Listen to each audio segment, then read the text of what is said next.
ಅರಿದವನಲು ಉಷಾ ನವರತ್ನ ರಾಮ್ರವರ ಕಾದಂಬರಿ. ದೂರ ಮುದುರಿ ಕುಳಿತ ಪದ್ದಮ್ಮ, ಮಡಿ ಮೈಲ್ಗೆ ಕಲಿಬೇಕಮ್ಮ, ಎಲ್ಲ ಡಬ್ಬನ್ನು ಮುಟ್ಕೊಂಡ್ರೆ ನಾನೇ ಊಟ ಮಾಡಲಿ ಎಂದರು. ಡಬ್ಬ ಮುಟ್ಟಿದ್ರೆ ಮೈಲ್ಗೆ ಯಾಕಾಗತ್ತೆ? ನಿಮ್ಮ ಅಡ್ಗೆ ಏನು ಮುಟ್ಲಿಲ್ವಲ್ಲ? ನಿರ್ಮಲ ಸಿಕ್ಕಿದಾಗ ಪದ್ದಮ್ಮ ಮೆತ್ತಗಾದ್ರು. ಇವತ್ತಿನ ಅಡ್ಗೆಗೆ ತರಕಾರಿ ತರಿಸ್ಬಿಡಿ, ಆಮೇಲೆ ಸಾಂಬಾರು ಬರದ್ರಾಯ್ತು. ಏನ್ ತರಿಸ್ಲಿ? ನಿರ್ಮಲ ಕೇಳಿದಾಗ ಪದ್ದಮ್ಮ ಸೊಂಟ ಹಿಡಿದು ಎದ್ರು. ಏನಾದ್ರೂ ತರಿಸಿ. ಅನಂತಂಗೆ ಬದನೆಕಾಯಿ ಸೇರೋಲ್ಲ, ಅಜಯನ್ಗೆ ಬೆಂಡೆಕಾಯಿ ಆಗೋಲ್ಲ, ನಿಮ್ಮ ಯಜಮಾನ್ರಿಗೆ ಬರೀ ಹಸಿ ತರಕಾರಿ ಇಷ್ಟ, ಅರವಿಂದನ್ಗೆ ಆಗ್ಲಿಕಾಯಿ ಇಷ್ಟ, ಅಮರೇಶನ್ಗೆ ಭೂಮಿ ಮೇಲಿರೋ ತರಕಾರಿ ಒಂದೂ ಇಷ್ಟ ಇಲ್ಲ, ಮೂಲಂಗಿ ಬೂದ್ಗುಂಬಳಕಾಯಿ ನಾನ್ ತಿನ್ನೋಲ್ಲ, ಕಾಶಿಗೋದಾಗೆ ಬಿಟ್ಬಿಟ್ಟೆ. ಮತ್ತೆ ನಿನ್ನೆ ಬೆಂಡೆಕಾಯಿ ಗೊಜ್ಜು ಮಾಡಿದ್ರಲ್ಲ, ಅಜಯ್ ತಿಂದ್ರು? ಮತ್ತಿನ್ನೇನು ಮಾಡ್ತಾನೆ? ಅದಕ್ಕೆ ಮುಂದೆ ಆಗಲ್ಲ ಆಡಬಾರ್ದು ಅಂತ ಬಾಯಿ ಮುಚ್ಕೊಂಡು ತಿಂತಾನೆ. ನಾನೊಬ್ಳೇ ಇದ್ದಾಗ ಹಾರಾಡೋನು. ನಿರ್ಮಲ ಅವರೊಂದಿಗೆ ಮಾತಾಡಿ ಪ್ರಯೋಜನವಿಲ್ಲವೆಂದು ತಿಳಿದಳು. ನೋಡಿ, ಈರುಳ್ಳಿ ಆಲೂಗಡ್ಡೆ ಹುಳಿ ಮಾಡಿಬಿಡಿ, ಸೌತೆಕಾಯಿ ಸಣ್ಣಗೆಚ್ಚಿ ಕೋಸಂಬರಿ ಮಾಡಿ. ಪದ್ದಮ್ಮ ಗಲ್ಲದ ಮೇಲೆ ಕೈ ಇಟ್ರು. ಈರುಳ್ಳಿ ನಾನು ಮುಟ್ಟೋಕ್ಕಾಗತ್ಯೆ? ನಾನು ಈರುಳ್ಳಿನೇ ತರಿಸೋಲ್ಲ. ನಾನು ತರಿಸ್ತೀನಿ ಮಾಡಿ, ಬೇಕಾದ್ರೆ ನೀವು ಬೇರೆ ಏನಾದರೂ ಮಾಡ್ಕೊಳ್ಳಿ. ನಿರ್ಮಲ ಕಡ್ಡಿ ಮುರಿದಂತೆ ಹೇಳಿದಾಗ ಪದ್ದಮ್ಮ ನೆರೆಗೆ ಮುದುರಿಕೊಂಡ್ರು. ಬೇಳೆ ಬೇಯಿಸ್ಕೊಡ್ತೀನಿ, ಹುಳಿ ಉಪ್ಪು ಖಾರ ಬೇಯಿಸ್ಕೊಡ್ತೀನಿ, ಒಲೆ ಹಚ್ಕೊಡ್ತೀನಿ.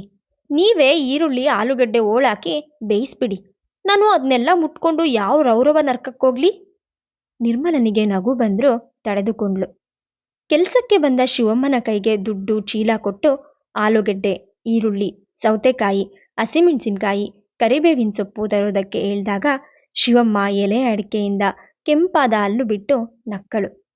ಓ, ಇವತ್ತಿನಿಂದ ಅಮ್ಮವ್ರದ ಮನೆ ಉಸಾಬ್ರಿ? ನಿಮ್ಮ ಕೈಯಾಗೆ ಕೊಟ್ಟಾಗ ಪದ್ದಮ್ಮವ್ರ ಪಿರಾಣ ಹಂಗೆ ಹೊಂಟೋಗ್ಲಿಲ್ವಾ? ಯಾಕಾಗಂತಿ ಶಿವಮ್ಮ? ನಿರ್ಮಲ ಕೇಳಿದಾಗ ಶಿವಮ್ಮ ಅಚ್ಚರಿ ವ್ಯಕ್ತಪಡಿಸಿದ್ಲು. ನಿಮಗೆ ಗೊತ್ತಿಲ್ಲವಾ? ಒಂದೊಂದು ಲೋಟದ ತುಂಬ ಹಾಲು ಮಾಡ್ಕೊಂಡು ಎರಡೊತ್ತು ಕುಡಿಯೋರು. ತರಕಾರಿ ಹೋಳ್ಗಳನ್ನ ಬೇರೆ ಪಾತ್ರೆಯಲ್ಲಿ ಮಡಗಿ ಎಲ್ರಿಗೂ ಮೇಲಿಂದ ತಿಳಿ ಹಾಕ್ಬಿಡೋರು. ಊಟಕ್ಕೆ ಎಲ್ರಿಗೂ ನೀರು ಮೊಸರು ಹಾಕಿ ಆಯಮ್ಮ ಮಾತ್ರ ಬೆಣ್ಣೆ ಮೊಸರು ಹಾಕ್ಕೊಳ್ಳೋರು. 100 ರೂಪಾಯಿ ಮಗ್ಳಿಗೆ ಕಳಿಸೋರು. ಆ ಮಗಳು 3ನೇ ಮನೆ ಕಟ್ಟಿರಬೇಕು ಆಗಲೇ. ಆ ಪಾಟಿ ಹಣ ಕಳಿಸೋರು. ನಾನು ನೋಡಿದೆ ಅಂತ ಒಂದಿನ, ಯಾಳ್ಬೇಡ್ವೆ ಶಿವಮ್ಮ, ನಿಂಗೆ 20 ಕೊಟ್ಟೇನು ಅಂದಿದ್ರು. ಆಯಮ್ಮ ಕೊಡ್ನಿಲ್ಲ, ನಾನು ತಗೊಂಡ್ಲಿಲ್ಲ. ನಿರ್ಮಲಳಿಗೆ ಕೊಂಚ ಅರಿವು ಮೂಡಿತು. ಪದ್ದಮ್ಮ 20 ರೂಪಾಯಿ ಕೊಟ್ಟಿದ್ರೆ ಶಿವಮ್ಮ ಬಾಯಿ ಬಿಡ್ತಿರ್ಲಿಲ್ಲ. ಅವಳು ಕೊಡ್ತಿದ್ದ ಕಾರಣ ಈಗ ಅದಲು ಬದಲಾಯಿತು. ನೀನು ಚೆನ್ನಾಗಿ ಕೆಲಸ ಮಾಡ್ಕೊಂಡಿರು ಶಿವಮ್ಮ, ನನ್ನ ಹಳೆ ಸೀರೆಗಳನ್ನೆಲ್ಲ ನಿಂಗೆ ಕೊಡ್ತೀನಿ ಎಂದಳು. ಶಿವಮ್ಮ ಹಿಗ್ಗಿದಳು. ಲಕ್ಷ್ಮೀದೇವಿ ಹಂಗೆ ಮನೆಗೆ ಬಂದಿವ್ರಿ, ಮಾಡದೇ ಇದ್ದೀನಾ? ಅಶೋಕ ಹೇಳುವ ಹೊತ್ತಿಗೆ ಶಿವಮ್ಮ ತರಕಾರಿ ತಂದಿದ್ಲು. ಪದ್ದಮ್ಮ ಉಪ್ಪಿಟ್ಟು ಕೆದಕುತ್ತಿದ್ರು. ನಿರ್ಮಲ ಕಣ್ಣು ಮೂಗಿನಲ್ಲಿ ನೀರು ಸುರಿಸುತ್ತಾ ಈರುಳ್ಳಿ ಹೆಚ್ಚುತ್ತಿದ್ಲು. ಇದೇನು, ನೀನು ಅಡ್ಗೆಗಿಳಿದ್ಬಿಟ್ಟೆ? ಅಶೋಕ ಅಚ್ಚರಿಯಿಂದ ಕೇಳಿದನು. ಪದ್ದಮ್ಮ ಈರುಳ್ಳಿ ಮುಟ್ಟಲ್ವಂತೆ, ಮಡಿಯಂತೆ ಎಂದಾಗ ಅಶೋಕ ಸಿಡುಕಿದನು. ಮುಟ್ಟಿದ್ರೇನಂತೆ, ತಿಂದೇ ಇದ್ರಾಯ್ತು. ಅದಕ್ಕೆ ಬೇರೆ ತರಕಾರಿ ತರಿಸಿದ್ರಾಗಿತ್ತು. ಪದ್ದಮ್ಮ ರಾಗವಾಗಿ ಹೇಳ್ದಾಗ ಅಶೋಕ ಮತ್ತೆ ರೇಗಿದನು. ನೋಡಿ, ನಮಗೆಲ್ಲ ಏನಿಷ್ಟನೋ ಅವನ್ನ ಮಾಡ್ಬೇಕ್ರಿ. ನೀವು ಮಾಡಿ ಹಾಕಿದ್ನ, ನಿಮ್ಗಿಷ್ಟ ಇರೋದನ್ನ ನಾವು ತಿನ್ನೋಕ್ಕಾಗಲ್ಲ. ಇಷ್ಟು ದಿನ ನಿಮ್ಮ ದರ್ಬಾರ್ ಆಯ್ತಲ್ಲ. ಅಷ್ಟರಲ್ಲಿ ಅನಂತನು ಎದ್ದು ಬಂದಾಗ ಪದ್ದಮ್ಮ ದನಿ ಏರ್ಸಿದ್ರು. ಇಷ್ಟು ದಿನ ಮಾಡ್ತಾ ಇರ್ಲಿಲ್ವೇ? ಒಂದು ಮಾತು ಕಾಣೆ, ಇವತ್ತೇನು ಹೊಸದು? ಅನಂತ ಹುಬ್ಬು ಗಂಟಿಕ್ಕಿದನು. ಏನದು ಗಲಾಟೆ? ಏನಿಲ್ಲ, ಇವಳು ಈರುಳ್ಳಿ ಆಲೂಗಡ್ಡೆ ಹುಳಿ ಮಾಡು ಅಂದರೆ ಮಾಡೋಲ್ಲ, ಮಡಿ ಹಾಳಾಗುತ್ತೆ ಅಂದ್ರಂತೆ. ಇವಳೇ ಮಾಡ್ತಾ ಇದ್ದಾಳೆ ಅದಕ್ಕೆ. ಅಷ್ಟೇ ತಾನೆ, ಅದಕ್ಕೆ ಯಾಕೆ ಗಲಾಟೆ? ಅನಂತ ಹೇಳಿದಾಗ ನಿರ್ಮಲ ಕಣ್ಣಲ್ಲಿ ನೀರಾಡುತ್ತಿದ್ರು ತೀಕ್ಷ್ಣವಾಗಿ ಅವನತ್ತ ನೋಡಿದ್ಲು. ಈ ಮನೆಯ ಸಂಸಾರದ ಭಾರ ಹೊರೋದು ಸುಲಭವಾದ ಕೆಲಸವಲ್ಲ ಎನಿಸಿತವಳಿಗೆ.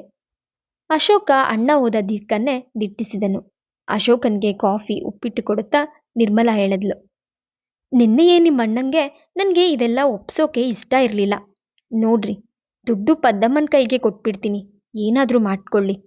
ಹೆಂಡತಿಯ ಕೆಂಪಾದ ಮೂಗು ಕಣ್ಣನ್ನು ನೋಡಿದನು. ಆಗ ಮಾಡಬೇಡ, ಇದನ್ನ ಚಾಲೆಂಜ್ ಥರ ತಗೋ. ತೋರ್ಸು ನೀನು ಆ ಪದ್ದಮ್ಮಂಗಿಂತ ವಾಸಿ ಅಂತ, ಆಗ ಸುಮ್ಮನಾಗ್ತಾನೆ. ನಿರ್ಮಲ ಒಂದು ಗಳಿಗೆ ಯೋಚಿಸಿದ್ಲು. ಬೆಳಗಿನಿಂದ ಪದ್ದಮ್ಮ ಕೊಡುತ್ತಿರೋ ಕಿರುಕುಳ, ಶಿವಮ್ಮನಿಂದ ತಿಳಿದ ವಿಷಯ, ಇದೆಲ್ಲವೂ ನೋಡಿದ್ರೆ ಈ ಕೆಲಸ ತನಗೆ ಸವಾಲಿನಂತಿದೆ. ಈಗ ತಾನು ಹಿಮ್ಮೆಟ್ಟಿದ್ರೆ ಸೋಲನ್ನು ತಾನೇ ಒಪ್ಪಿಕೊಂಡಂತಾಗತ್ತೆ. ಅಮರೇಶ ಎದ್ದು ಬಂದಾಗ ನಿರ್ಮಲ ಅವನಿಗೆ ವರದಿ ಒಪ್ಪಿಸಿದಾಗ ಅವನು ಜೋರಾಗಿ ನಕ್ಕು ಬಿಟ್ಟನು.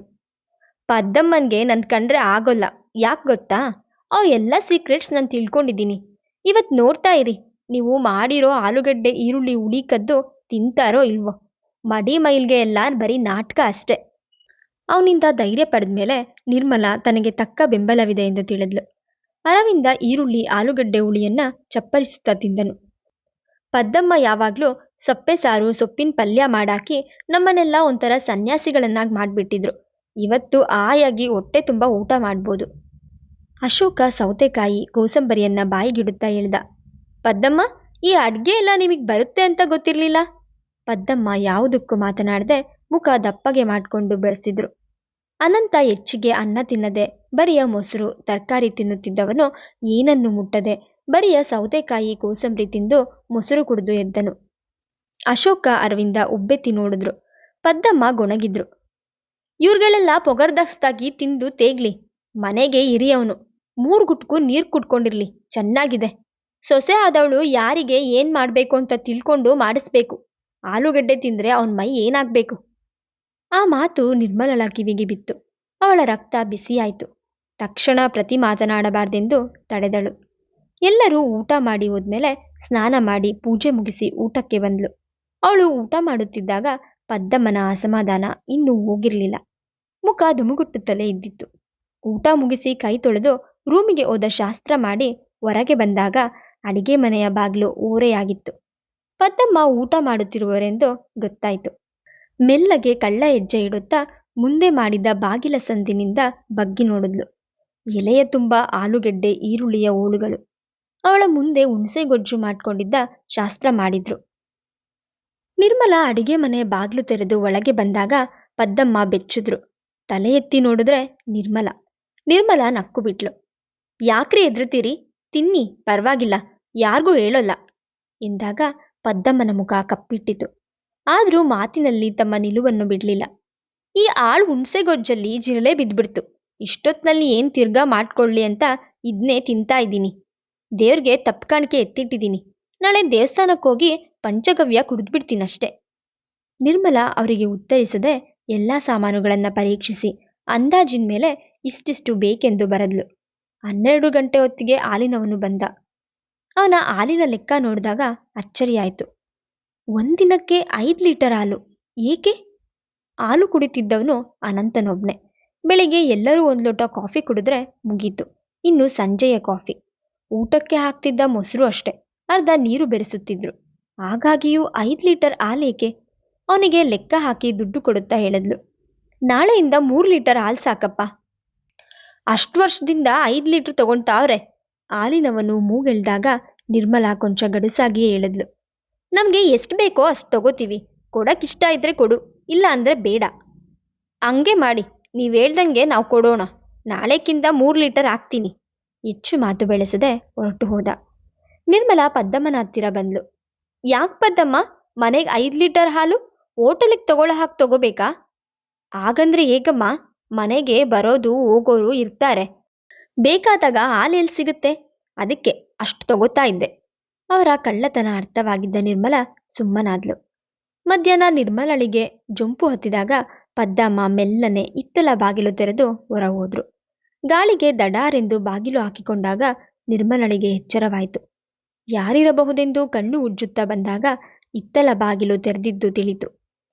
ಇತ್ತಲ ಬಾಗಿಲ ಹತ್ತಿರ ಬಂದಾಗ ಪದ್ದಮ್ಮ ಪಕ್ಕದ ಮನೆ ಲಲಿತಮ್ಮನೊಡನೆ ಮಾತನಾಡುತ್ತಾ ಇದ್ರು. ಆಯ್ತೆ ಕೆಲ್ಸ? ಇವತ್ತು ನಿಧಾನ ಮಾಡ್ಬಿಟ್ರಿ. ಪೋಸ್ಟ್ ಆಫೀಸು ಬಾಗಿಲು ಮುಚ್ಚೇ ಬಿಡುತ್ತೆ. ಲಲಿತಮ್ಮನ ದನಿ. ಏನ್ ಮಾಡೋದೇಳಿ, ಅವಳು ಮಳ್ಳಿ ಬಂದು ಸೇರ್ಕೊಂಡಿದ್ದಾಳೆ. ಎಲ್ಲಕ್ಕೂ ತಡೆ ಹಾಕ್ತಾಳೆ. ನಿದ್ದೆ ಮಾಡ್ತಾ ಇದ್ಲು, ಮೆಲ್ಲಗೆ ಬಂದೆ. ತಗೊಳ್ಳಿ, ಪ್ರತಿ ತಿಂಗಳು ಕಳಿಸೋ ಹಾಗೆ ನಿಮ್ಮ ಹೆಸರಲ್ಲಿ ಕಳಿಸ್ಬಿಡಿ. ಈ ತಿಂಗಳೇನೋ ಕಳಿಸ್ಬೋದು, ಮುಂದಿನ ತಿಂಗಳಿಂದ ಇಷ್ಟೊಂದು ಆಗೋಲ್ಲ ರೀ. ದುಡ್ಡು ಕಾಸಿನ ಚೀಲನೆಲ್ಲ ಬಿಗಿ ಹಿಡಿದ್ಬಿಟ್ಟಿದ್ದಾಳೆ. ಅವಳ ಮುಖ ನೋಡಿ ಒಪ್ಪಿದ್ದಾರೆ. ನಾನು ಮಾಡೋ ಕೆಲಸ ಅವಳು ಮಾಡ್ತಾಳಷ್ಟೆ, ಮಿಕ್ಕಿದ್ದನ್ನು ತವ್ರ ಮನೆಗೆ ಕಳಿಸ್ಕೊಡ್ತಾಳಷ್ಟೆ. ಇವತ್ತು ನನ್ನ ಕೈಯಲ್ಲಿ ಈರುಳ್ಳಿ ಮುಟ್ಸಿ ನನ್ನ ಮಡಿ ಹಾಳು ಮಾಡಿಬಿಟ್ಲು.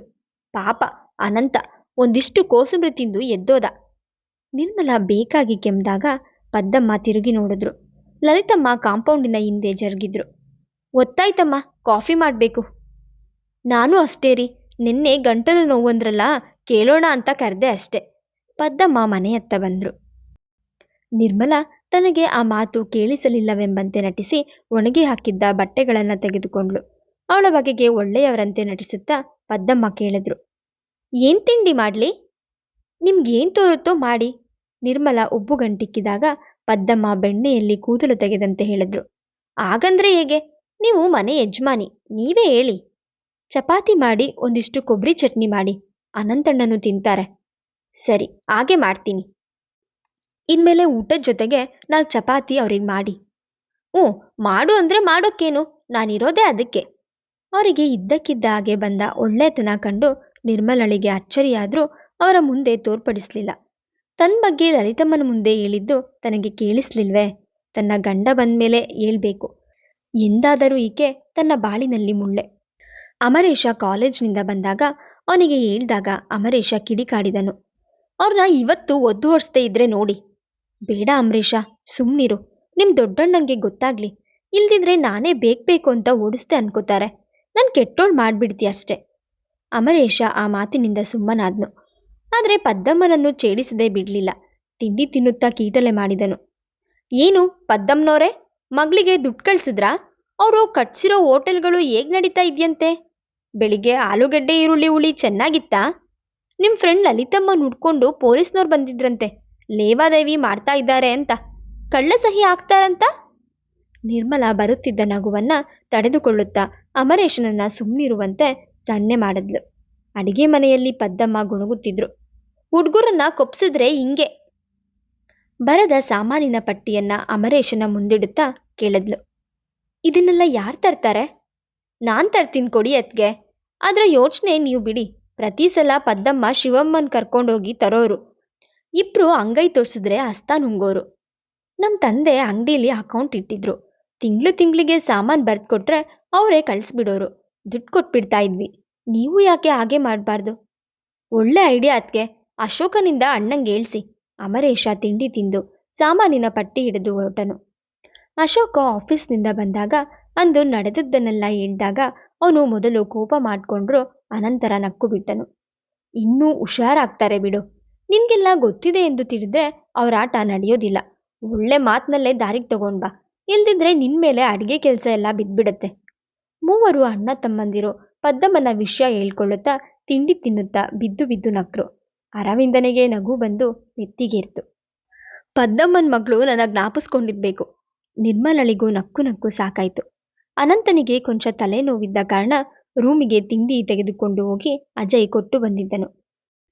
ಅಣ್ಣಂಗೆ ಹೇಳ್ಬೇಕು ಅಶೋಕ್, ಅನಂತ ಪದ್ದಮ್ಮನಷ್ಟು ನಿಸ್ವಾರ್ಥಿ ಯಾರೂ ಇಲ್ಲ ಅಂತ ತಿಳ್ಕೊಂಡಿದ್ದಾನೆ, ಅರವಿಂದ ಹೇಳಿದ. ಅನಂತನಿಗೆ ಅವರನ್ನ ಕಂಡ್ರೆ ಒಂಥರ ಹೀರೋ ವರ್ಷಿಪ್. ಬೇಡ, ಅವನಿಗೇನೋ ಮೈ ಸರಿ ಇರುವಂತೆ ಕಾಣಲಿಲ್ಲ. ಸಮಯ ನೋಡಿ ಹೇಳೋಣ, ಅಶೋಕ ತಡೆದನು. ರಾತ್ರಿ ಊಟಕ್ಕೂ ಅನಂತ ಬರೆದಿದ್ದಾಗ ನಿರ್ಮಲಾ ಕಳವಳಗೊಂಡ್ಳು. ಅಶೋಕನ ಹತ್ತಿರ ಬಂದ್ಲು. ಏನಂದ್ರೆ ಸಂಜೆ ತಿಂಡಿಗೂ ರೂಮ್ನಿಂದ ಹೊರ ಬರಲಿಲ್ಲ, ಊಟನೂ ಬೇಡವಂತೆ. ಏನು ಅಂತ ವಿಚಾರಿಸ್ಬಾರ್ದಾ?